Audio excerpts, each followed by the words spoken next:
is something that can make you dizzy, is usually found in a hardware store, and makes people nervous. A madman carrying a hammer. If I had just said usually found in a hardware store and makes people nervous, that would have been pretty easy. Yeah. And that is what this game is about. Fitz-It is you're trying to think of things that match not just one category. For example, if I say usually found in a hardware store, that's easy. But if I say usually found in a hardware store and bigger than a car, still might be easy. But then if I say usually found on a farm, it might be harder at that point. Maybe. Let me show you how the game plays and we'll come back. Fitz-It comes with a huge deck of cards, and you can see they're nice and small, and they're a square for a reason. What you're going to do is you're going to take one of these cards and put it in the middle of the table. It has a date written on it. And this is the beginning of your grid. Now, each player is going to get 15 of these cards placed in front of them in a deck. And then you're going to draw 5 of the cards on your turn. And so you're going to look at these. So let's say on my turn, found in a house, makes music, usually red, often found in the garbage, has a gauge or a dial. And I would say, okay, let's see. I'm going to say found in a house, often found in the garbage, has a date written on it. I'm going to say milk carton. Now, all 3 of those things match, and I'm allowed to do that. Then I'll draw back up to 5 cards in my hand.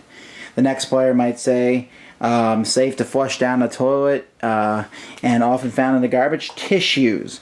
And this one says usually green and found in a house and safe to flush down the toilet, and maybe snot. And then everyone will argue over whether snot is actually green, and is that really what, can you say that's found in a house?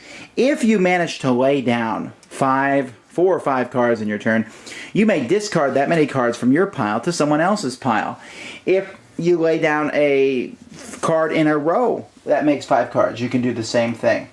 And so as you're putting these cards out, it makes kind of like a little Scrabble board, because when you put the cards out, you have to figure out, will they fit in the different rows that you put on here. And I'm not, going to give you my things because I don't think I can think of them fast enough. But as I put these cards out, you might look at these and say, oh yeah, I can think of something that meets those categories, or maybe not. And so, there's tons of different things. And if there is an argument over whether or not a card works, and there's a quick voting round to see if the thing that you said, when you put it down, you have to say something that matches all that. And people have to agree that, hey, there's something that did not exist 50 years ago and is usually found at a concert. And then, of course, I would have to say something that's edible and usually found at a concert. So it has this kind of Scrabble feeling, and as we zoom out, you can see that it will grow bigger and better. And the first person to get rid of all the cards from the deck in front of them is the winner. And so it's a fun game. It's Scrabble with words. All right, Fitz-It. Do you think it would be fair to say this is almost like word Scrabble? Yes. As you freak out everybody who's watching the show. It's one of those games that when I introduce people to it and I say it, people are kind of like, But once you play it, it's actually, I think, very interesting. The idea of playing out things. Now, it's going to be a game that causes arguments up the wazoo. Very much so. No, that doesn't fit. You'll never find that in a hardware store. There's no such thing as a madman. That's kind of stretching. Which it is. Stretching. Yeah. Cheater. But what usually hangs is habit forming and made of wood. Usually hangs is habit forming in a dartboard. Ooh, I need a dartboard. Okay, anyway. Well, what do you think of the game? Okay, well, definitely has that Scrabble feel to it, especially because of the grid that you have to lay out the cards in, and you have to match it. The only thing that I really thought was kind of strange about it was the fact that the card had to match every single card in the column and every single card in the row. I think it would be cooler if it was more of a Scrabble type thing, to where it only has to match the things that it's connected to in the row and in the column. I think it would be better that way, but maybe that's just a house rule that I can use, or you can use. Interestingly enough, the rules weren't as tight as they could have been, I thought. Because for a game like this, where you're going to have people arguing and saying, no, you mean this, the rules should have been a little bit clear. Yeah, I mean, but the argument thing is in the game. It's built into the game. It's part of the experience, as far as if anybody questions your noun, whatever it is, they can call for a vote. So that's part of the game. but I think the rules could have been better so that there are fewer questions to debate.